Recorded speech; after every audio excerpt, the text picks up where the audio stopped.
Have they learnt lessons from Rishi Sunak's 5 pledges and assorted resets? I think these milestones are broadly not a bad idea. The other side of the balance sheet, though, I think there's a sort of risk in that, like, if the targets are too lenient, everyone's going to go, well, you're marking your own homework. Whereas if they're too tough, they're not going to meet them.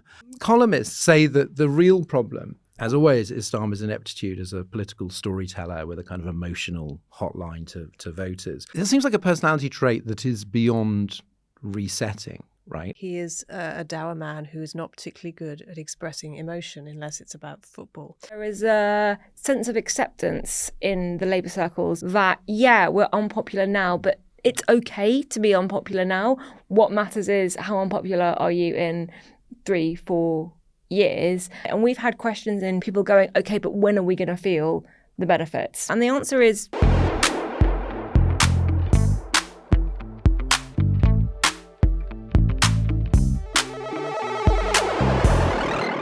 Welcome to Oh God What Now, the podcast that will not be joining Reform UK. I'm Dorian Linsky, and I'm very excited about our Christmas live show this Tuesday, 10th of December at the Comedy Store in London. John Elledge, Marie Leconte and I will be joined by The Guardian's John Crace to look over the political year. There are still a few tickets available from the link at the top of the show notes. And for everyone who lives in not London, we can announce we will be streaming it live for free to all Patreon backers and provide recordings afterwards. So there's never been a better time to sign up to Patreon. You can still just about get 20% off for Black Friday, so be quick. On today's show, Keir Starmer has pledged a great reset, not the conspiracy theory kind, for his government. What big ideas does he have in his Christmas hamper? Plus, President Joe Biden caused outrage by pardoning his son Hunter earlier this week, allegedly breaking norms. But what exactly are norms, and what happens when only one side of politics cares about them?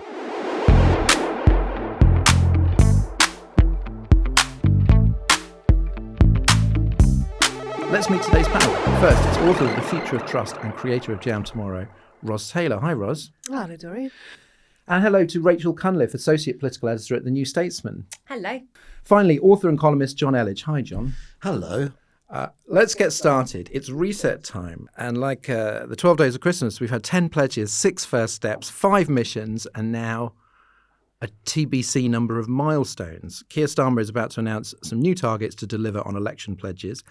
And to this end has appointed Chris Wormold, to run the civil service as cabinet secretary. Labour insists this isn't really a relaunch because they don't need a relaunch because they're doing very well.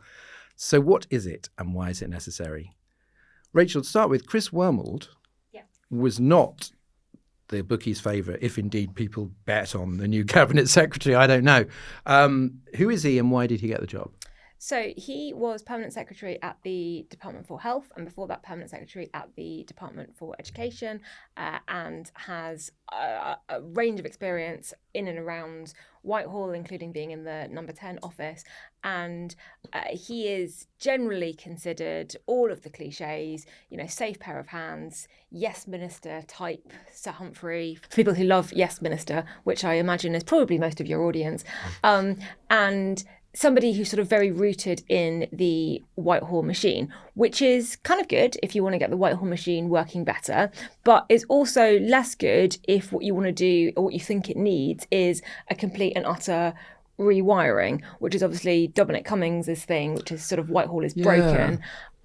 This appointment suggests that maybe Whitehall is damaged a little bit, but let's get somebody who at least understands the manual rather than somebody who wants to blow it all up. Well, I was intrigued because ministers are reportedly frustrated with the civil service of being too cautious, too siloed to deliver. And they're reviving this Dominic Cummings data science group, excitingly called 10DS. And obviously they don't want to do a Cummings, which is kind of like burn it all down. But, does it need shaking up, would you say?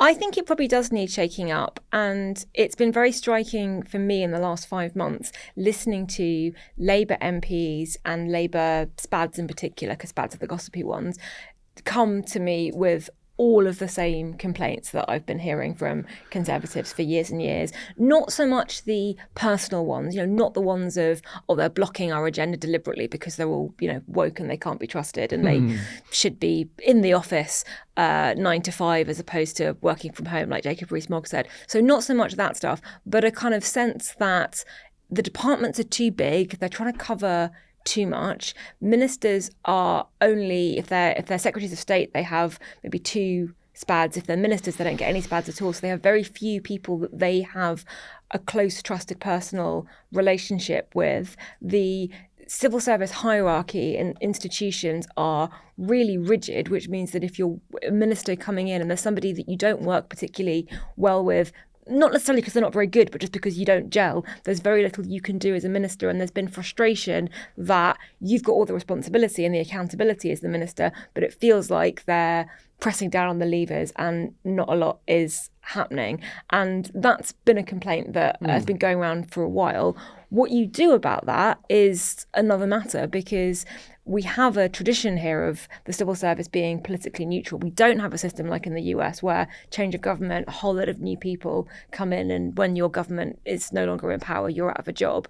And trying to work out how to make a more political system work alongside this technically politically neutral, though obviously it isn't, sort of huge institution, especially an institution that doesn't really pay people properly, so the really good ones tend to leave for the private sector, is I think really challenging. It's interesting to see what both those parties agree on, because the only relatable bit of Liz Truss's mad, horrible book was when she goes, number 10 isn't really a great place to work and it's not very well organised. And it was like, oh yeah, like everyone can kind of agree on that. And it's sort of like if you've got basically Labour and the Tories both pointing something out, it might be true. John, let's talk about these, I was going to say mission statements and pledges, but they're not, they're milestones, which is different. If the advance briefings are accurate, what areas are they going to cover? So it's all the greats, really. NHS waiting lists are meant to come down, which I think is, that would be an obvious priority for any Labour government. But given any government, well, you say this, but the last lot really didn't seem to care, did they? I don't think they didn't seem to care. They made it one of their priorities. They just didn't achieve it. But they didn't do anything to make it happen. They just put out a statement. We're assuming there's going to be something beyond the statement, but who knows? We're sending really good vibes towards NHS waiting lists. The same, crime is meant to come down. Good. Because as it has become a meme on the internet, it is currently legal, which is not great. Just ban it. There's something on house building, because they're going to build 1.5 million homes this parliamentary term is the plan. There's the wild card in the pack, which I wasn't expecting, is something on early years education we're expecting, which is sort of interesting because all the others are like things that are obvious, sort of if we improve this, we might win the next election stuff. Whereas early years education actually seems to be a sort of broader, make the country better thing, a sort of longer term thing. The last one, which I thought was interesting, is they're apparently shifting their target from the highest growth in the G7, which is always a bit, to the best improvement in living standards, which is sort of sensible in terms of people don't actually feel growth necessarily. No. And one of the ways of achieving the highest growth in the G7 would be to just have even more immigration, which I assume is not what they're hoping for. Whereas if they're focusing on per capita household income stuff, that makes a lot more sense. The idea is that these things kind of provide some sense of what the next spending review due next June will actually do and prioritise. Well, I mean, targets sound good, but they are notorious. We've seen this in various governments. They produce perverse incentives and unintended consequences and sort of just weird behaviour to meet the targets without actually delivering the thing that you wanted. Are they a good idea? And are there areas where they're not setting numerical targets? A pass. I don't think we have that piece of information yet. Because I noticed that on immigration last week, Starmer was just like, well, let's not do numbers. Because I always thought the number thing when the Tories did that was absolutely absurd. Also, immigration I don't think is on the list, oddly enough. They're talking about it to an unnerving extent for a Labour government. But as far as I can tell, then nobody is expecting one of these milestones to be immigration related. Have they learnt lessons from Rishi Sunak's 5 pledges and assorted resets? Because, I mean, Rachel would know this better than me. Presumably there were quite a lot of relaunches and fresh starts under Sunak. We got 3 in the course of about 2.5 months. It was dizzying. I think the public missed all of them. Do you remember when he was the Change candidate? I do. While being Prime Minister. I enjoyed that. He was very briefly the Change candidate, and then the first thing he did as the Change candidate was bring back David Cameron. I mean, I think setting. I think these milestones are broadly not a bad idea. It kind of gives us a sort of focus for sort of more cross-departmental working. It kind of like creates a narrative and sets out what the government is for. All the stuff that we all expected to be Sue Gray's job, and then apparently she didn't do. The other side of the balance sheet, though, I think there's a sort of risk in that, like, if the targets are too lenient, everyone's going to go, well, you're marking your own homework. Yeah. Whereas if they're too tough, they're not going to meet them. And like the nature of the British press is they're going to use any stick they're given to beat a Labour government with anyway. I would just get them just right. The Goldilocks targets. Yeah, I would just get them in the middle, not too high, not too low. It's not difficult, John. Well, this is where it's not rocket science. They should bring you into a dysfunctional number 10 to tell them what to do. And just go, just get it right, guys. Roz, columnists, including our friends Ralph Baer and John Harris, who I've not been reading today because the Guardian and Observer are on strike, say that the real problem, as always, is Starmer's ineptitude as a political storyteller with a kind of emotional hotline to voters. And Rachel Reeves is not any better in that department. I mean, it seems like a personality trait that is beyond resetting, right? Like this is just going to be the story of his time as Prime Minister, right? Am I being too pessimistic? Could he sort of discover some way of talking to people better and explaining where we're going? I don't think he will know. I don't think he'll be able to do that himself. Because, as you say, he is a dour man who is not particularly good at expressing emotion unless it's about the football. So he needs other people to do it for him, basically. I mean, that's why a PM has speechwriters who he evidently has not been making the most of, because we saw his conference speech and it was a bit of a mess. But there are people, you can pay to improve your storytelling, and he really should be doing that. The other thing, I think, is that it's not just about storytelling. It's about getting the whole message across about what you're doing.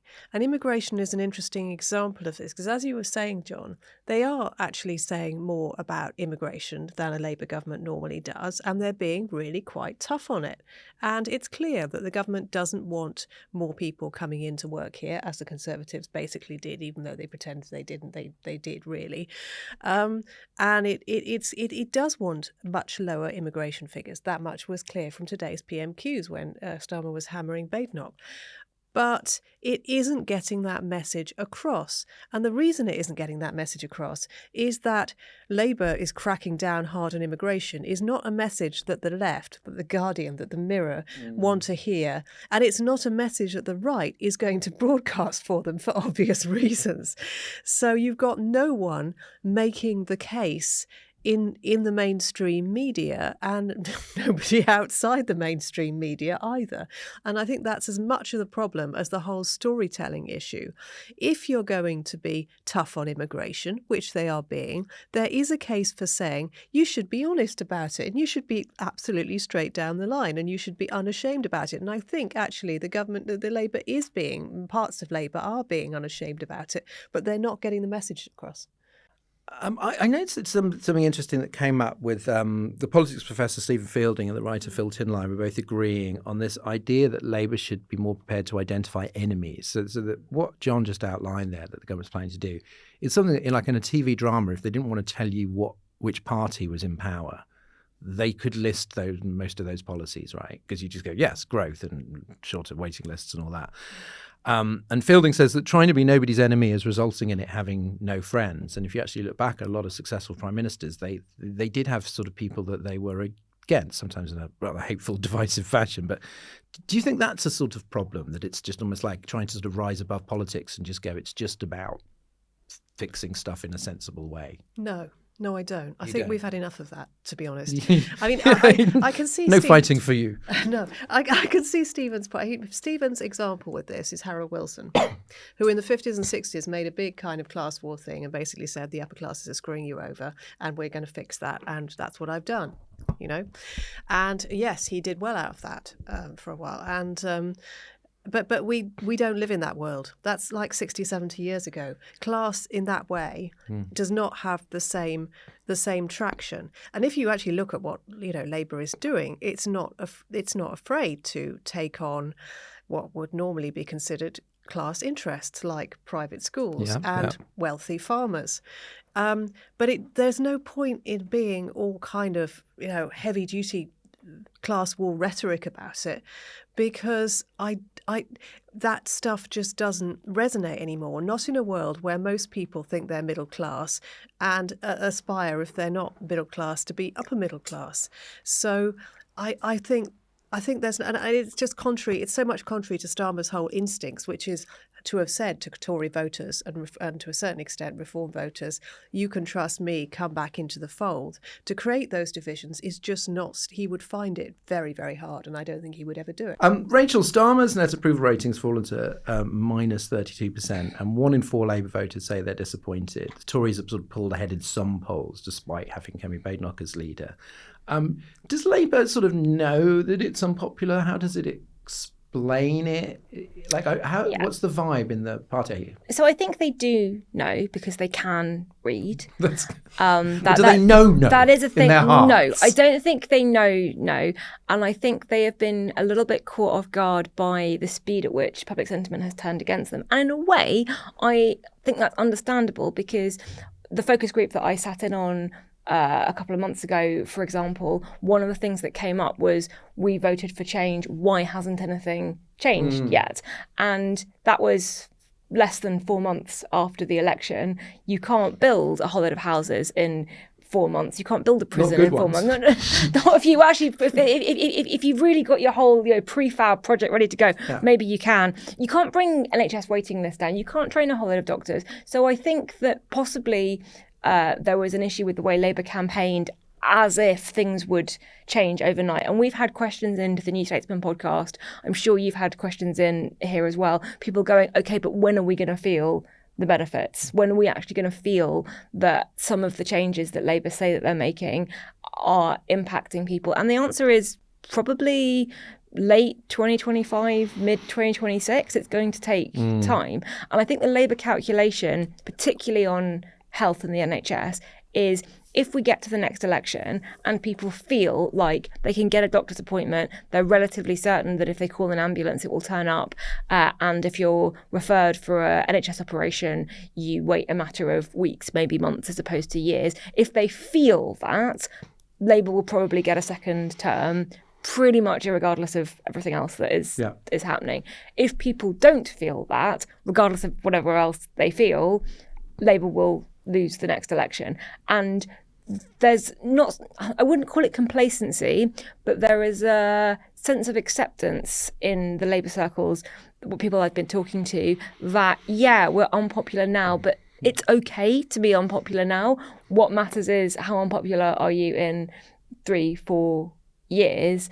And they think they have the time to be able to do the things they need to do to make the improvements that will make people forget how much they disliked them at this particular moment in time. That was my approach in school.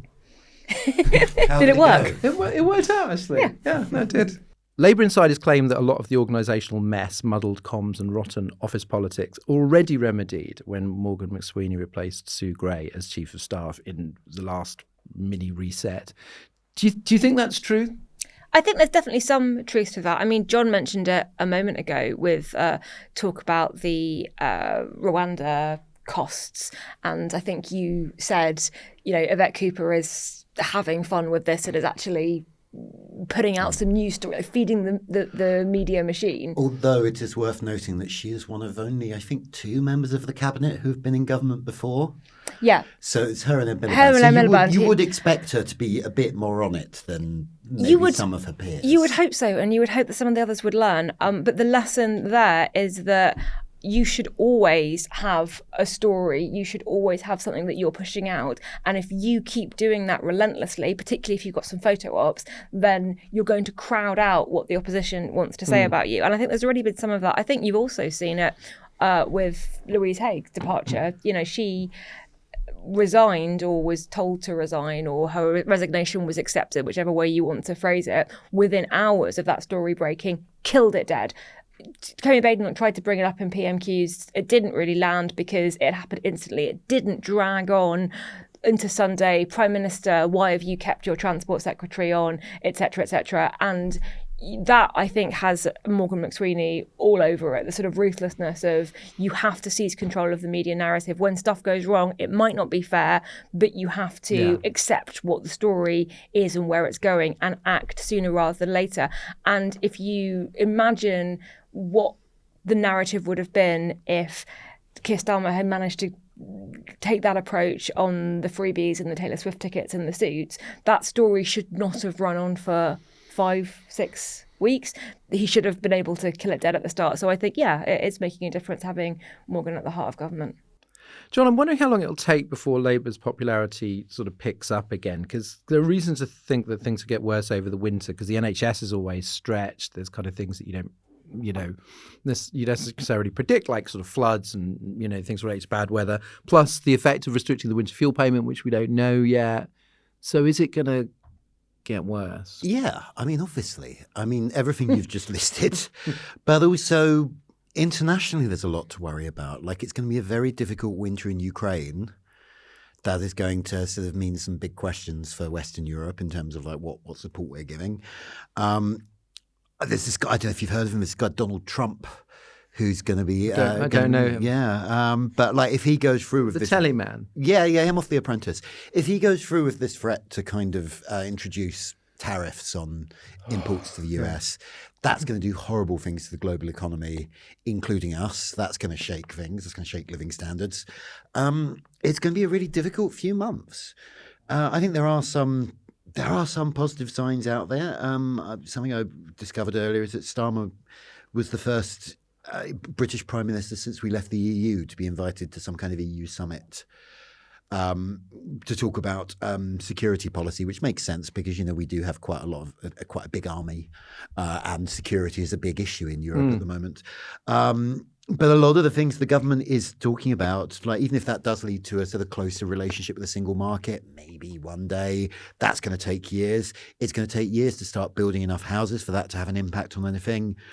Even if they can bring growth, which they're promising when it's not clear they can, even if that happens, that's going to take a couple of years. It's going to get worse before it gets better. That's not in the song. That's not in the song. But a good thing to bear in mind is that for much of sort of 2010, 2011, 2012, Ed Miliband was ahead in the polls. And spoilers, but he didn't go on to become Prime Minister. So, my heart he did. he was the Prime Minister of all our hearts. He's happier now. He's in a better place. Yeah. The polls at the moment are pretty meaningless. Yeah. So I do think in some ways I think there's a certain amount of complacency with people in government saying, it doesn't matter that we're unpopular now. But they're also not entirely wrong. Ros, let's land this plane. I'm wondering whether the fundamental problem for any British government now is that voters' desires are irreconcilable, and they always are to some extent, but particularly now. And Stephen Bush at the FT, he was responding to this Common Ground report by a Conservative think tank, said that the Tory 2019 manifesto was actually closest to most voters' wishes. Better public services, yet lower taxes, economic growth, yet lower immigration, and also that it was undeliverable. Yeah, I mean, I was thinking about this recently when I was thinking about the Irish elections, because the Irish have been pretty unhappy. But, they're running a surplus this year. They've got quite a lot of money because they've got loads of people of big companies headquartered there who pay their taxes there. Yeah, they've got Paul Mescal. Yeah, they've got Paul Mescal. And they're still not happy because, they don't have a good health service and housing is expensive. So they're never going to be happy. I mean, it's true. I think what voters want to see is the link between paying more tax and stuff getting better. Maybe just a bit better, but better. And that link has been, entirely severed during the Tory years. I mean, partly because the Tories were simultaneously kind of increasing taxes, but also cutting them for most working people. So the overall tax burden is very high, but the individual income tax, national insurance thing was low by the time they left office. And then the cost of living crisis on top of that made people understandably feel very poor. And they are cynical that the money won't just disappear without making a difference, because a lot of money has been put into the NHS recently and it doesn't really seem to have made much difference. And there's, things like the the crony, the VIP lane. COVID contracts, exactly. And the dodgy procurement there are an example of just public money being frittered away and completely wasted, and not small amounts of public money, but literally billions. And so the link between I pay more so I get better public services has just been completely severed. And if they can somehow restore that, I think that people might be less angsty about paying more, maybe.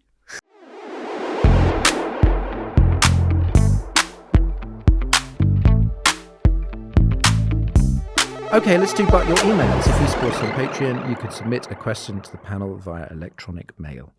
This week's question comes from Callum Ballard. The debate on the assisted dying bill was roundly praised for being of high quality and made in good faith. Was this purely a function of the subject matter being too sensitive to weaponise and the lack of whipping, or are there learnings that could be taken for the improvement of future parliamentary debate? Ros, you've written about this debate. In fact, we talked about the discourse last week.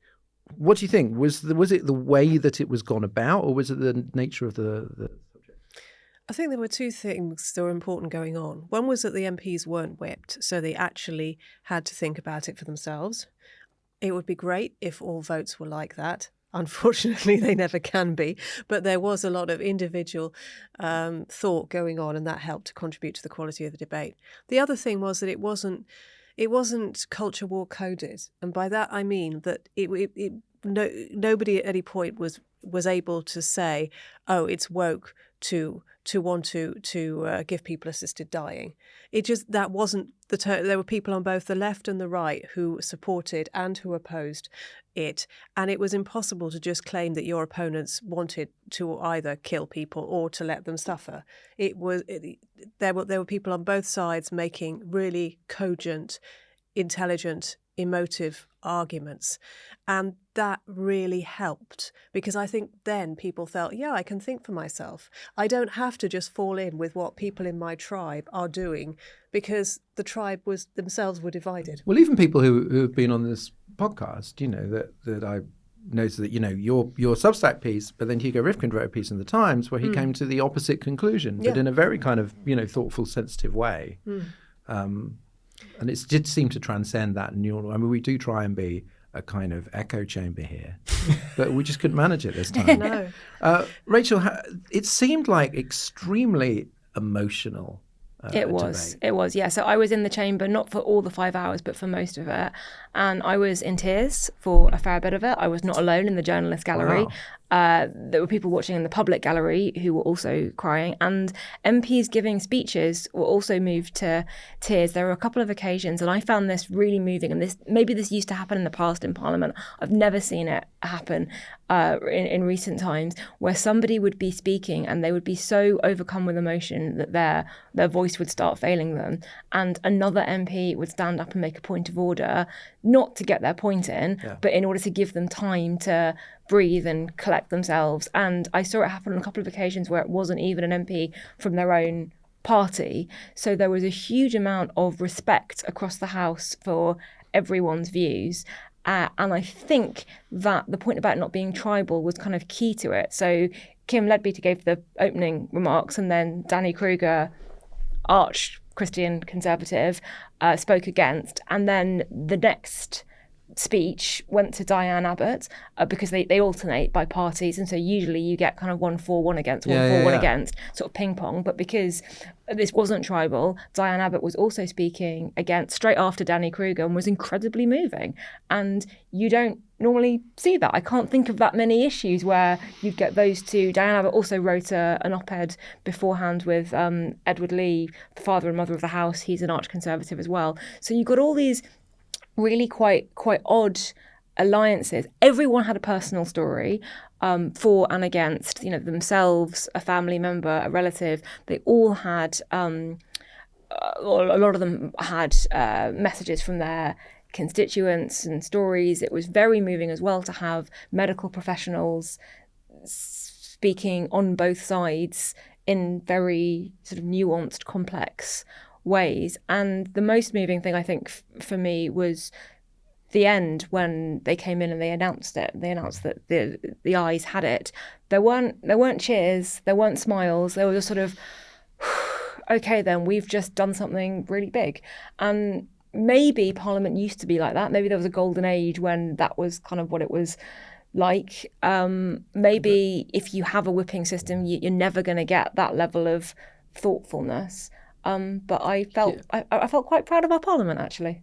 And that's not a comment on the result or the issue. It was a comment on just watching the debate. But is it a structural thing there? It was the nature of the fact that it was a private member's bill and it wasn't whipped and it was on a sensitive subject. And, so there isn't really a takeaway. That people can be proud of the way Parliament behaved there, but it doesn't mean that they're not going to go back to Punch and Judy next time. I think my takeaway was that at one point, Robert Jenrick tried to make it about activist judges in Strasbourg, and there were hisses, like literal hisses, around. Oh, I wish I'd been there to see Jenrick. And I think I couldn't say with 100% certainty, but I think some of the disgusted reactions came from people who probably agree with Jenrick on immigration, but just that was not the time or the place. And I'm not sure you could have that kind of setup with an issue that is more sort of bread and butter day-to-day British politics.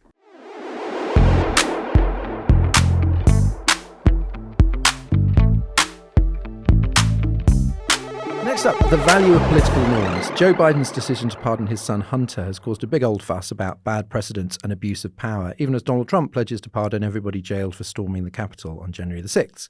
Many Democrats responded that this was all just pearl clutching and the days of they go low, we go high are over.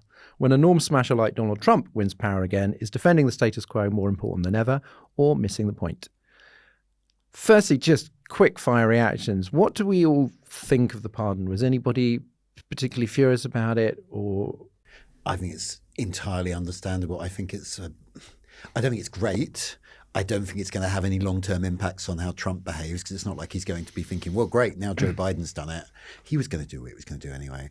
But I think, you've got to remember with Biden, he lost his wife and daughter in a car crash in the early 70s, and his two boys survived. One of them died of cancer, I think, 10 years ago.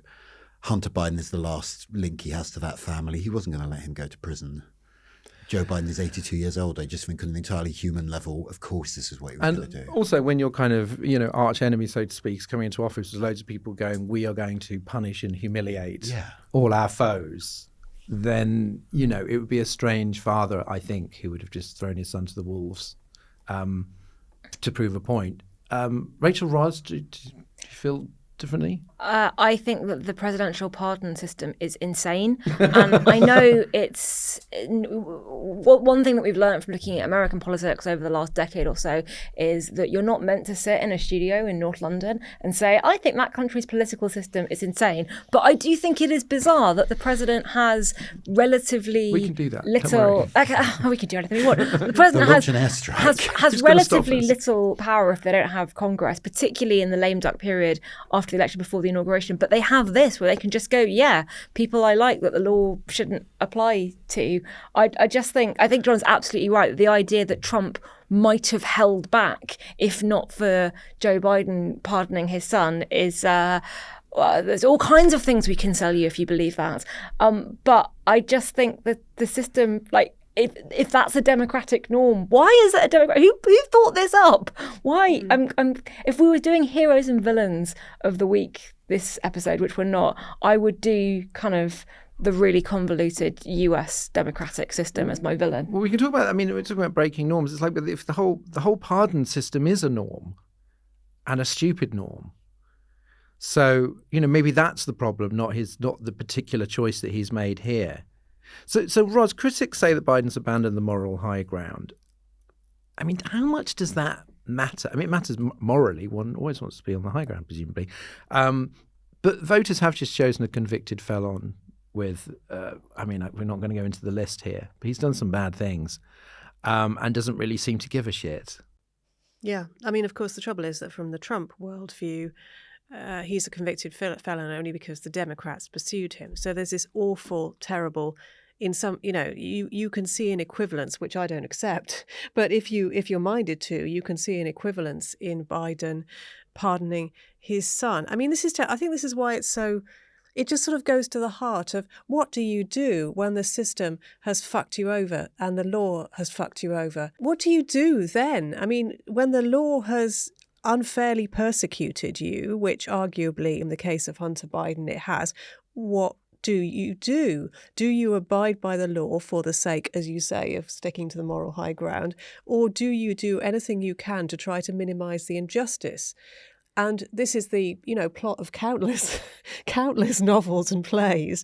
And this is why it kind of strikes, I think, to the heart of so many, how people feel on the left about what has happened to America and the state that America is in. Well, I wonder what norms are, right, without these informal norms, without the power of disapproval and taboo to maintain them. So what we're seeing now is a lot of elite sort of obsession with propriety. So the New York Times is driving me mad because on the opinion page, there was lots of kind of fits of the vapors and tut-tutting about Joe Biden's pardon. And then on the news pages, it was like Donald Trump appoints Freddie Krueger as director of child services. It was just like, the sort of mad sort of double standard. And so I'm wondering, like, well, if you've certainly got lots of people who are kind of will maintain propriety around the Democrats. But if the people on, with Republicans that don't seem to care, like, what does it all mean? I mean, this is why academics have this term normative that you only come across really in academic discourse, very rarely elsewhere, but is an attempt to understand how ordinary people think and why it may not be compatible with what the law has actually done. And I think that goes to the heart of what we're talking about here. I mean, I think most people on the left are just aghast at the fact that Biden felt he had to make this decision because he would not have found this decision easy. Trump would have found it easy, and Biden wouldn't have done. And that ultimately is the difference between them. And that's what makes him, despite the pardon, still a better person for so many reasons. But in this instance, a better person than Trump, because he still thinks about this, because it still matters to him. The law is not something that he takes lightly and he is willing to fling aside. Rachel, one of the things I found really depressing about the election result was, I don't think it was fair to say that Biden was defending the kind of old neoliberal economic status quo. I think he broke from that in significant ways. But the Democrats were trying to preserve institutions and traditions, and many voters just don't like them. Only 23% of Americans say they trust the government and that democracy is working, which is an all-time low. Presumably they're just exactly the same people. And Trump's nominees just want to kind of smash things up. And there was a good article in the New Republic by Democratic consultant Eric Schmelzer. And he said, in the end, there was nothing Democrats could have done to win the 2024 election as long as they were put in the position of having to defend a system that had fallen out of public favor in the mistaken belief that the American people hold it dear to their hearts and would choose to keep it over Trump's promise of smashing it all to pieces. So some of these things are really valuable. Like, some of the things are not working, but some of them are really valuable. How does any centre left party, or even a centre liberal party, defend those things without seeming that it's just saying everything's fine? I think it's really difficult, and I'm reminded of that meme that's like the person going, everything is awful, I must change something, and they smash everything up, and you're like left with all the smashed up pieces, and you're like, well, it's different, is it better? I think you have to remember with America that there's a deep distrust of government and the state, the federal state in particular, in the American psyche, and much more comfortable with state politics that I don't think we can really fully understand here as well. So I think that is something to keep in mind, that there's a kind of distrust that anyone from the government is automatically more likely to be harming you than helping you. That I think our state's pretty dysfunctional, but I don't think we have an equivalent here. So maybe they should have embraced that, the Democrats. Maybe they should have gone, yeah, the reason that your lives are shit and nothing is working for you is because, I don't know, go back to George W. Bush, go back to the last time that there was a sort of mainstream Republican government. Would that have worked? I don't know. I loved Michelle Obama's when they go low, we go high, but it didn't work.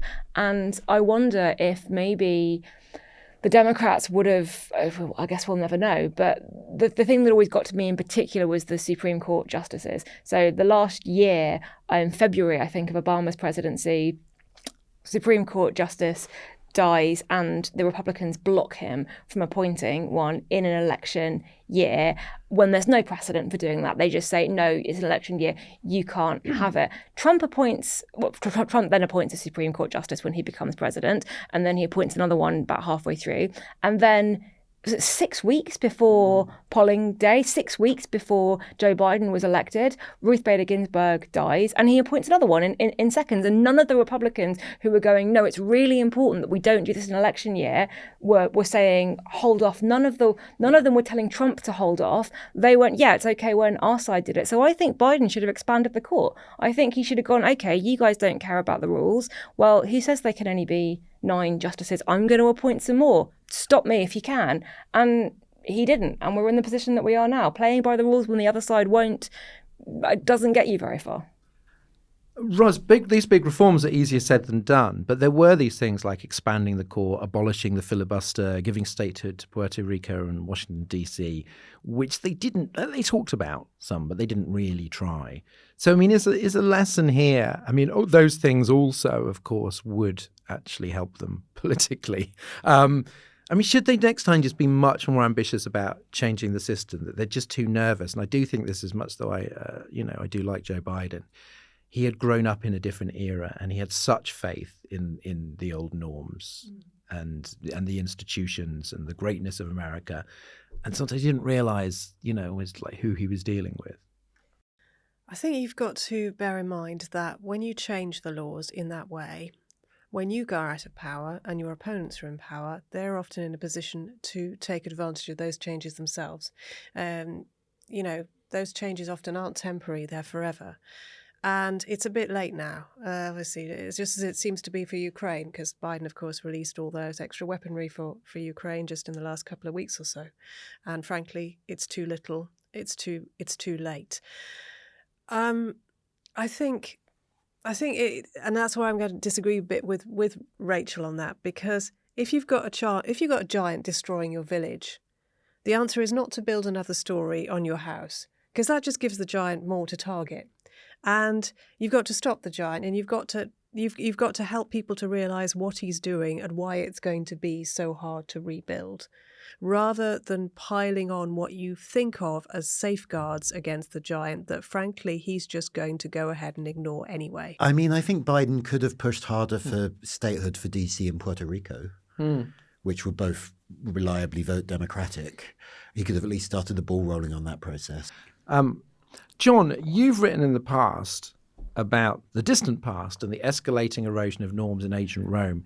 Now, I hesitate to ask, because let's not go too deep here, but why did you, this was something you'd written about, I think, at the end or just after Trump's first term. It was just after January 6th. Yeah. Before the New Statesman. Yeah, Before the New Statesman. Excellently edited by Rachel, in fact. Yeah. Oh, well, there we go. A classicist. Briefly, and I do mean briefly, what was the lesson to be learned there?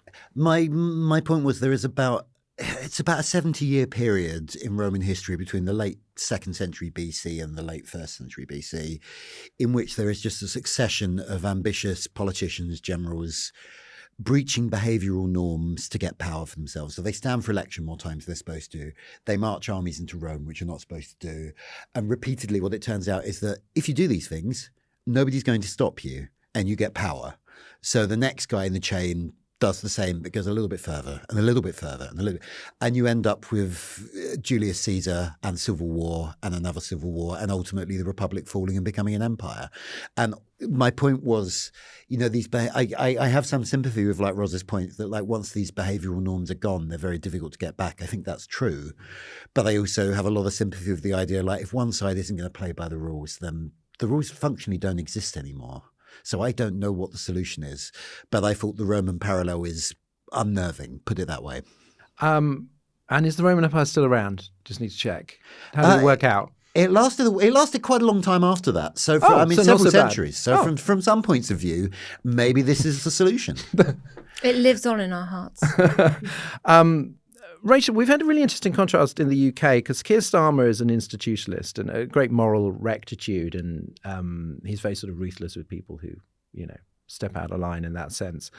And then Boris Johnson didn't really care, broke plenty of norms. And it seemed, in my memory, proroguing Parliament didn't sort of massively hurt him with the voters, but Partygate and defending crooked MPs did. Like, it was weird how much people reacted to, like, sort of Owen Paterson. I can't remember what Owen Paterson did now. Is the lesson there that voters will get really fired up by certain things that have an emotional resonance where they think this is just not on, but stuff that's more to do with protocols and unwritten or indeed written constitutions, people don't get that worked up?